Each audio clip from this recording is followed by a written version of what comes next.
Boa noite, irmãos, a graça e a paz do Senhor aos irmãos, com alegria que mais uma vez na noite desse dia estamos aqui no estudo bíblico. E como todas as quintas-feiras nós estamos no estudo bíblico do livro de Paulo aos Colossenses. Essa já é a terceira parte do livro de Colossenses, ainda no capítulo 1, que nós estamos estudando, expondo. Colossenses capítulo 1. Portanto, essa já é a terceira parte. Hoje nós vamos fazer a terceira parte, que vai o capítulo 1, do versículo 13 ao versículo 20. Vamos, portanto, nesta noite expor mais essa porção do livro. Diz assim a palavra do Senhor, do versículo 13 ao 20. Ele nos libertou do império das trevas e nos transportou para o reino do Filho do seu amor, no qual temos a redenção, a remissão dos pecados. Ele é a imagem do Deus invisível, o primogênito de toda a criação, pois nele foram criadas todas as coisas, nos céus e sobre a terra, as visíveis e as invisíveis, sejam tronos, sejam soberanias, quer principados, quer potestades. Tudo foi criado por meio dele e para ele. Ele é antes de todas as coisas, nele tudo subsiste. Ele é a cabeça do corpo, da igreja. Ele é o princípio, o primogênito de entre os mortos, para em todas as coisas ter a primazia. E que, havendo feito a paz pelo sangue da sua cruz, por meio dele, reconciliasse consigo mesmo todas as coisas,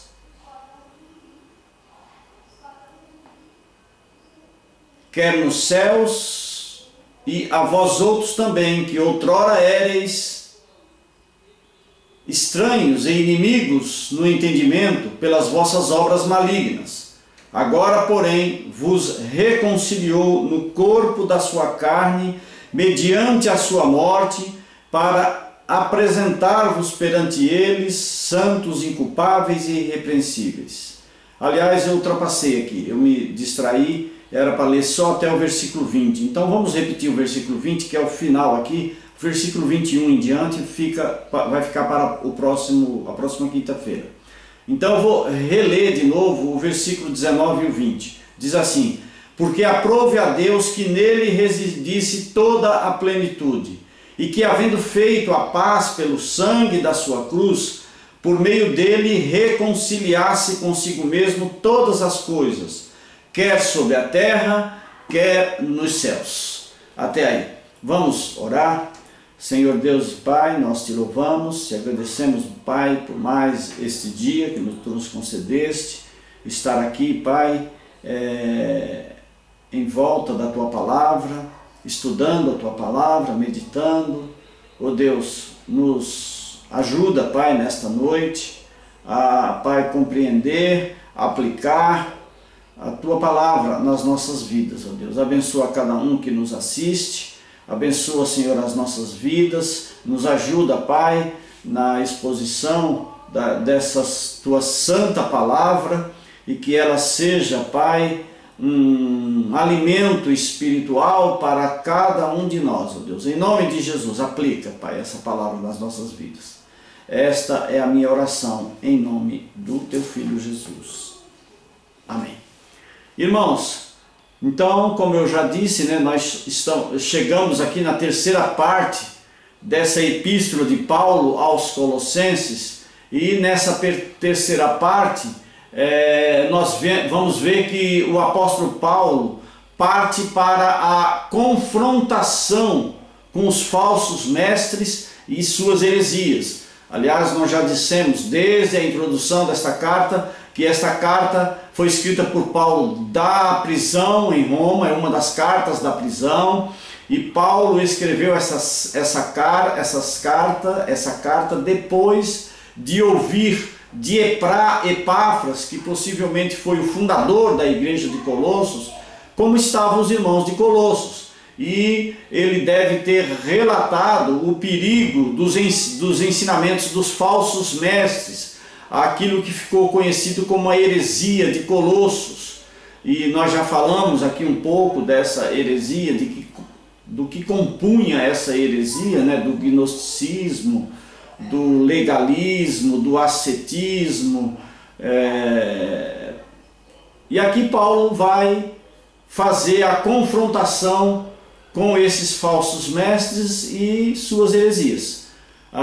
Porém Paulo, né, nessa porção, ele inicia de modo positivo. Ele vai combater a heresia dos falsos mestres, não negativamente, mas de modo positivo, combatendo e confrontando esses falsos mestres, não apontando as falácias da falsa doutrina, mas ensinando a verdade.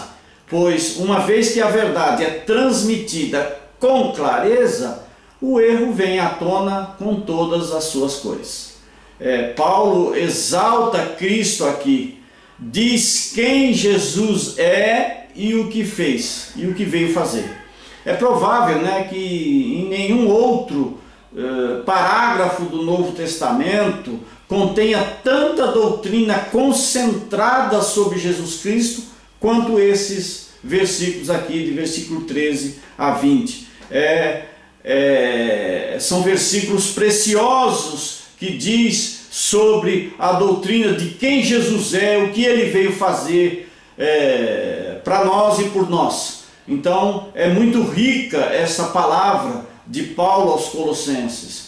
Então Paulo mostra a supremacia de Cristo, e usando aqui, nós vamos ver aqui, usando aqui 4 argumentos irrefutáveis. E quais são esses argumentos que Paulo usa aqui nessa porção? Nós vamos ver que o primeiro argumento que ele usa é que Cristo é o Salvador. Nós vamos ver aqui no versículo 13 e 14, quando ele diz: ele nos libertou do império das trevas e nos transportou para o reino do Filho do seu amor, no qual temos a redenção, a remissão dos pecados.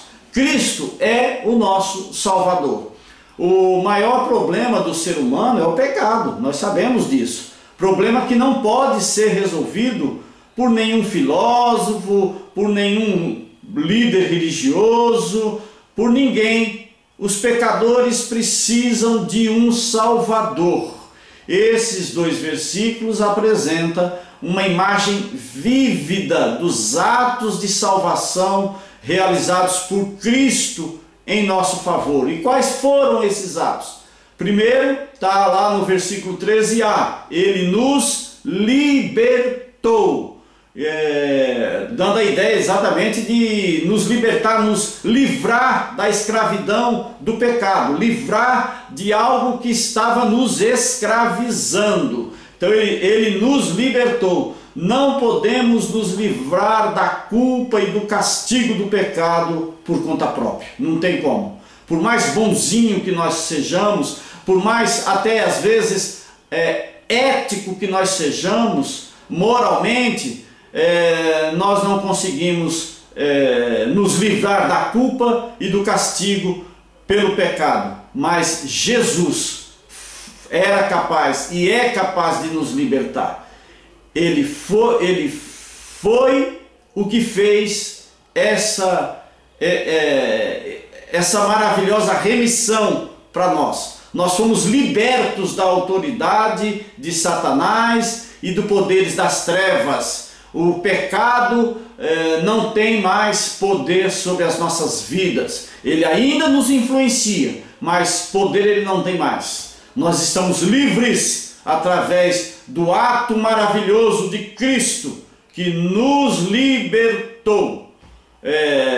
Os gnósticos acreditavam que uma organização de espíritos é que controlava o mundo, né? Uma organização de espíritos ligados, que eles diziam que era a manifestação do divino. Então, esses espíritos eram que dominavam o mundo. E Paulo vai exatamente mostrar aqui que Jesus é quem nos libertou.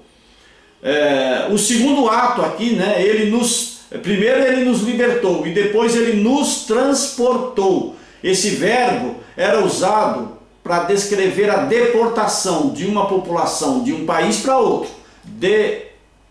Transportar é tirar de um país e colocar aquele pessoal em outro. Cristo não nos libertou da escravidão para nos deixar vagando sem rumo. Não, Ele nos colocou no próprio reino da luz, o seu reino. Ele que é o Filho amado de Cristo.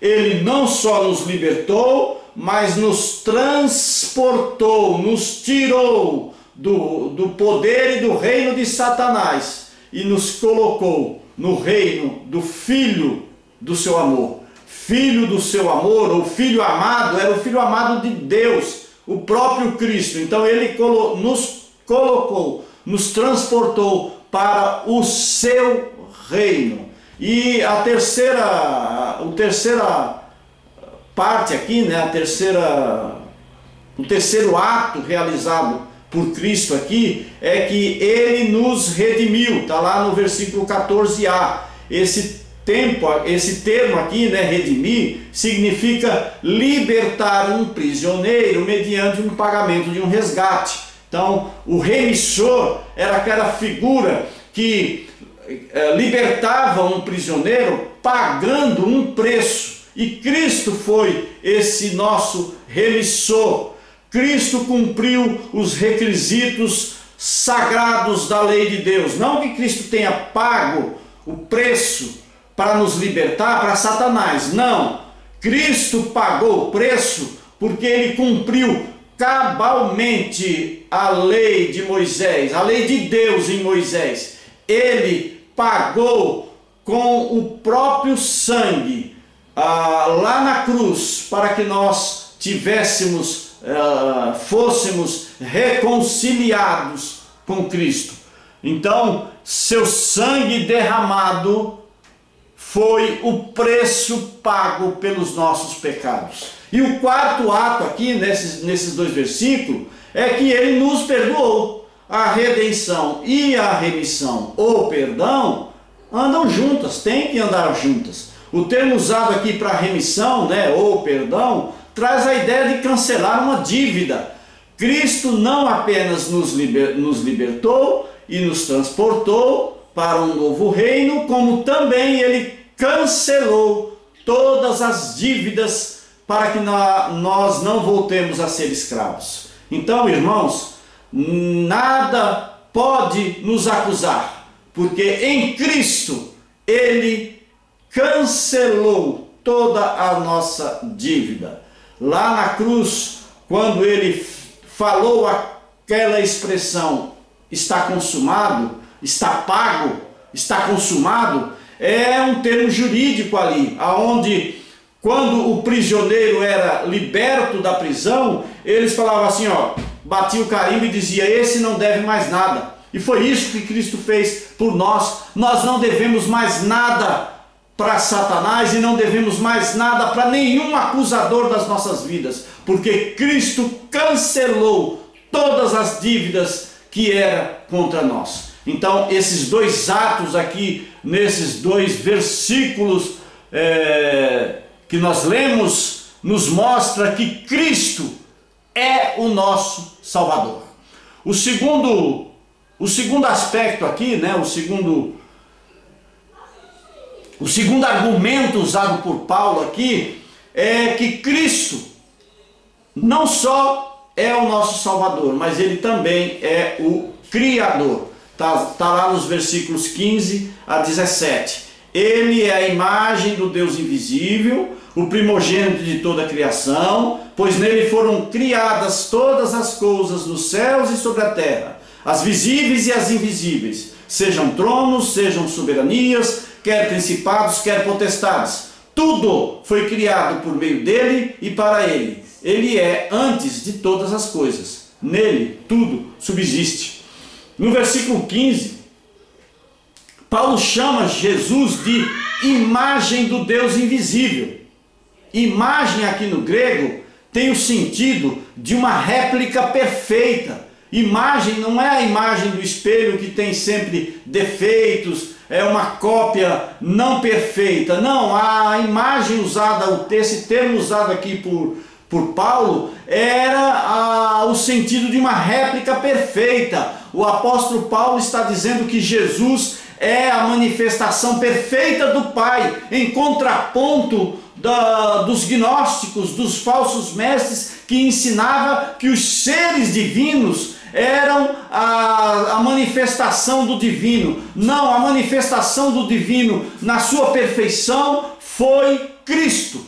Cristo é a manifestação perfeita do Pai, é o Deus encarnado. O termo, quando ele usa o termo primogênito de toda a criação, não significa que ele foi o primeiro a ser criado, não. Mas, porque Cristo não foi criado. Cristo ele não é um ser criado, ele é o Senhor de toda a criação. Ele existiu antes da criação. Assim, o termo não se refere ao tempo, e sim à situação. Ele existia antes da criação. Cristo é o Criador de todas as coisas, e todas as coisas existem para Ele. Durante séculos, os filósofos gregos ensinaram que todas as coisas precisavam de uma causa primária, uma causa instrumental e uma causa final. Esses foram os ensinamentos dos filósofos gregos durante muito tempo. Qual era a causa primária? Qual era o que eles chamavam de primeiro motor? O que foi que deu o movimento a toda a criação, a tudo que nós conhecemos? E depois ele diz, e qual é a causa instrumental? Aquela causa secundária, aquilo que faz com que as coisas andem e existam. E terceiro, qual era a causa final? O porquê? Qual o efeito de tudo isso? Esses eram os ensinamentos e a busca da filosofia grega. E aí aqui Paulo mostra que a causa primária, aliás, um pouquinho antes, a causa primária é o plano. A causa instrumental é o poder, aquilo que move. E a causa final é o propósito, a razão. Então, Paulo mostra aqui que, tratando-se da criação, Jesus é a causa primária, foi ele quem a planejou. Ele também é a causa instrumental, foi ele quem a realizou. E ele também é a causa final. Ele a fez para o próprio deleite. Por ele, para ele, e foram feitas todas as coisas. No versículo 17 Paulo diz que nele tudo subsiste. Esse verbo aqui, subsistir, nesse contexto, ele pode ser traduzido, conforme diz lá o comentário do Isbe, ele diz que ele pode ser traduzido por existir em união. Cristo, além do Criador, é o sustentador de todas as coisas. É Ele quem sustenta toda a criação. Porque se não fosse essa subsistência, essa sustentação de Cristo, as coisas já teriam entrado em caos. A criação, por causa do pecado, já estaria entrado no caos, mas é Cristo quem sustenta todas as coisas. Quando ele diz no versículo 17, ele é antes de todas as coisas e nele tudo subsiste, ou seja, nele tudo é sustentado. É isso que o segundo argumento usado por Paulo aqui de Cristo. E o terceiro argumento aqui, né, o terceiro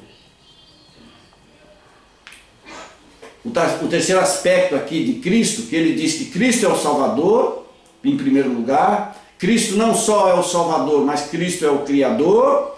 E agora, em terceiro lugar, Cristo é o cabeça da igreja. Olha o que diz o versículo 18, parte A. Ele é o cabeça do corpo, da igreja. Paulo usa a imagem do corpo para falar da igreja, sendo Jesus a cabeça, não só a cabeça, mas o cabeça desse corpo. A cabeça porque está acima do corpo e comanda todo esse corpo, e o cabeça porque ele rege, ele comanda todo o corpo que é a sua igreja. Ele é seu líder, o líder da igreja, aquele que dá a direção da igreja, o seu Senhor, o que move todas as coisas na igreja. Então, creia, irmãos, que a única instituição humana que não se acaba é a igreja, porque é Cristo quem a sustenta, é Cristo quem a dirige, é Cristo quem a orienta. A metáfora da cabeça visa transmitir não somente a ideia de preeminência e comando, mas também de provisão e sustento. Portanto, Cristo é quem comanda, provê e sustenta a sua igreja. Ele é o Senhor de tudo e de todos, e seu povo é a igreja. Paulo usa o termo aqui, né, na parte B desse versículo, ele diz: ele é o primogênito de entre os mortos, para em todas as coisas ter a primazia. Não, Paulo não está dizendo aqui que ele é o primogênito entre os mortos, no sentido de tempo, de que ele foi o primeiro a morrer. Não, a gente vê relatos de muitos que morreram e ressuscitaram. Cristo não foi o primogênito da ressurreição, porque nós vimos em vários relatos que muitos morreram e ressuscitaram, porém voltaram a morrer. Mas Cristo não. Cristo, ele morreu e ressuscitou com um corpo glorificado. Ele ressuscitou não para uma nova morte, ele ressuscitou para a vida eterna. E é nesse sentido que Paulo está dizendo aqui no versículo 19, que ele é o primogênito de entre os mortos. E aí ele usa a metáfora também aqui, né, da união. Ele destaca a união que existe entre o Cristo exaltado, o cabeça, Senhor de tudo e de todos, e o seu povo, a igreja. Então Paulo usa o termo aqui primazia para indicar que Jesus em tudo tem o primeiro lugar. Em tudo, o termo primazia diz que em tudo ele é o primeiro. Ele é o princípio, o primogênito dentre os mortos. É dele o princípio, toda a primazia. Então, esse terceiro argumento aqui é que Cristo é o cabeça da igreja. Não adiantava os filósofos, os falsos mestres estarem ensinando que existia outras formas de se buscar o divino. Paulo refuta isso dizendo que só em Cristo nós podemos ter comunhão com o Pai. E o quarto argumento aqui, quarto e último argumento desse trecho, é que ele, Cristo, é o amado do Pai. Então olha que argumentos irrefutáveis que ele está usando sobre falar de Cristo. Esse quarto argumento aqui é que ele é o amado do Pai. No versículo 19 e 20 ele diz: porque aprove a Deus que nele residisse toda a plenitude, e que havendo feito a paz pelo sangue da sua cruz, por meio dele reconciliasse consigo mesmo todas as coisas, quer sobre a terra, quer nos céus. Então, em seguida aqui, Paulo faz então um grande avanço em sua argumentação ao declarar que em Cristo reside toda a plenitude. Olha de novo o termo usado por Paulo aqui, plenitude. Essa já é a 8ª vez que Paulo aqui nesse princípio usa o termo plenitude, que no grego significa pleroma. A palavra original do grego é pleroma, plenitude. Esse termo era usado pelos falsos mestres e significa a soma total dos poderes e atributos divinos. Então, os falsos mestres diziam que esses atributos eram revelados através dos seres pelos quais Deus, o divino, se manifestava. E Paulo diz aqui que não. Ele, Cristo, era o único. Ele era a plenitude. Ele tinha a soma total dos poderes e atributos divinos. Como nós vimos lá no princípio desse versículo, quando ele diz que ele é a imagem perfeita do Pai. Paulo também usa aqui o termo residir, né? Quando ele diz que nele reside toda a plenitude. Então ele usa esse termo residir, indicando que a plenitude de Cristo não consistia de algo acrescentado a seu ser como algum elemento sobrenatural, como algum elemento não natural. Não era algo que foi acrescentado ao ser de Cristo. Não. Ele está dizendo aqui que era algo que essa plenitude fazia parte permanente da essência de Cristo. O mesmo atributo do Pai é o atributo do Filho. E porque o Filho é a imagem perfeita do Pai, o Filho é divino, ele não foi criado, ele subsistiu junto com o Pai, junto com o Espírito Santo. A Trindade Santa de Deus aqui é determinada aqui através dessa união perfeita entre as três pessoas da divindade. Deus Pai, Deus Filho e Deus Espírito Santo. Portanto, Cristo era essa plenitude, fazia parte permanente da essência de Cristo. E aí, concluindo aqui, eu quero dizer, nós vamos ver então que nesses parágrafos, né, do versículo 13 ao 20, realmente Paulo faz uma exposição maravilhosa de quem Jesus é e o que ele fez. Como eu disse no princípio, não existe em todo o Novo Testamento parágrafo que fale mais sobre a essência de Cristo, sobre o ser de Cristo, que esses que Paulo escreveu aqui aos Colossenses. Então nós vemos verdades importantes nesses parágrafos e vamos recapitular. Primeiro, rapidamente, quais são essas verdades? A primeira verdade que nós vemos aqui é que Jesus Cristo cuidou de todas as coisas foram criadas por Ele. Jesus é o Salvador e Jesus é o Criador, todas as coisas foram criadas por Ele e para Ele. Ele existia antes de todas as coisas. Depois também que tudo o que precisamos encontra-se em Jesus Cristo. Não precisamos buscar mais nada para a nossa salvação, para a nossa existência espiritual em outra qualquer coisa, senão em Cristo. Nele nós temos toda a plenitude de Deus e nós somos aperfeiçoados nele. E também aprendemos que Deus tem prazer em ver seu Filho amado honrado e recebendo preeminência.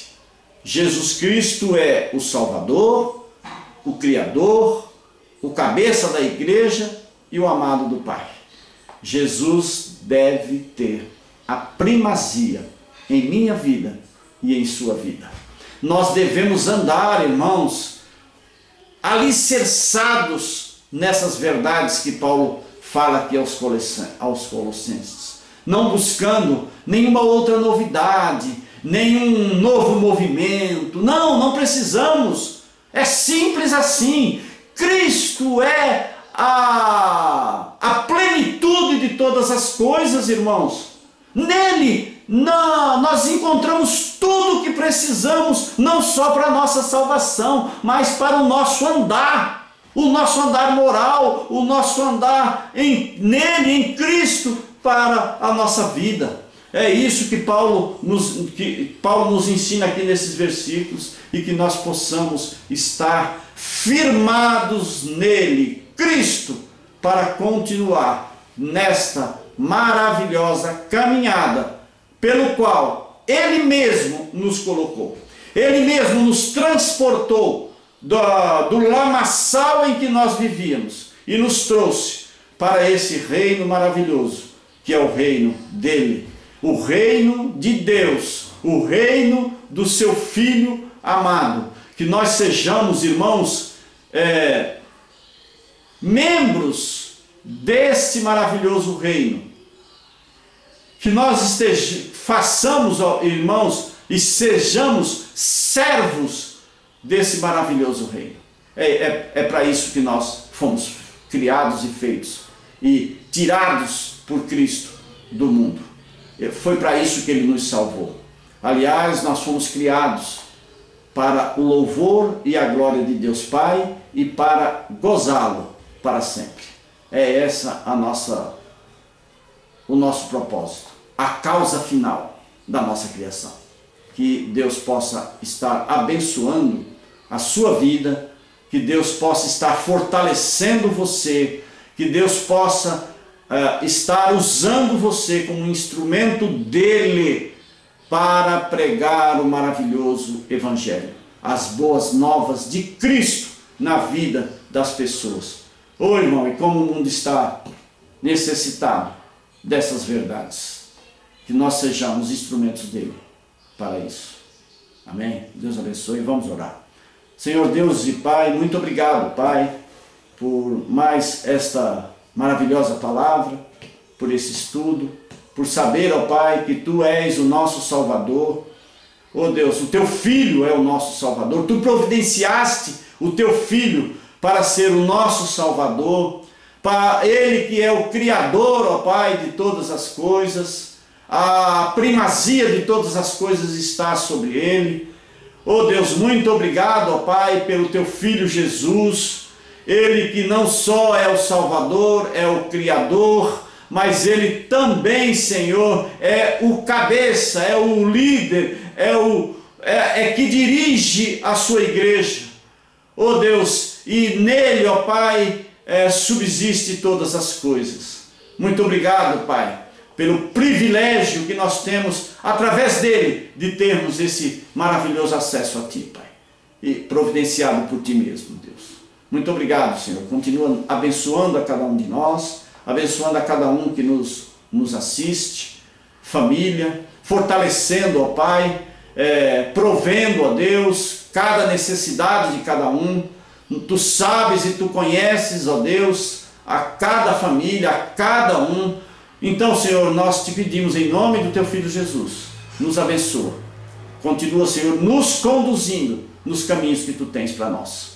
Esta é a minha oração, Deus, em nome do Teu Filho Jesus. Amém. Irmãos, que a graça do nosso Senhor e Salvador Jesus Cristo, que o amor de Deus o Pai e que as doces e ternas consolações do Espírito Santo esteja com você, povo de Deus, espalhados por todo esse planeta, hoje e sempre. Amém.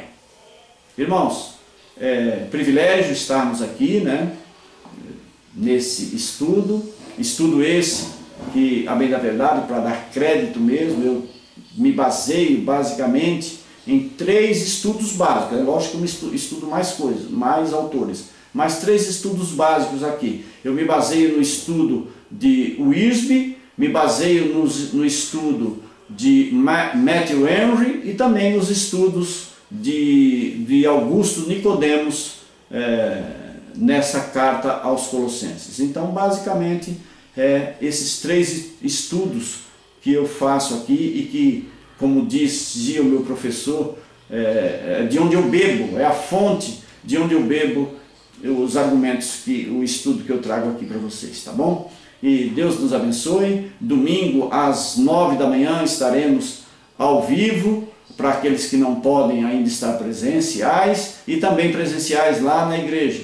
Eu quero desafiar você a estar presente conosco, cultuando ao nosso Deus. Aliás, esses últimos domingos nós estamos fazendo os cultos presenciais e eu tenho sentido falta de alguns irmãos que há tempo que eu não vejo. Eu estou com saudade de vocês. Então, vamos cultuar junto ao nosso Deus. Vamos pelo menos nos cumprimentar, nem que seja com o cotovelo, como nós costumamos fazer, por causa da epidemia. Mas daqui a pouco isso passa, já está passando. E nós poderemos voltar à nossa vida mais de comunhão, mais de presença. Tá bom? Deus abençoe a sua vida, Deus abençoe a sua família. E até a próxima, querendo Deus.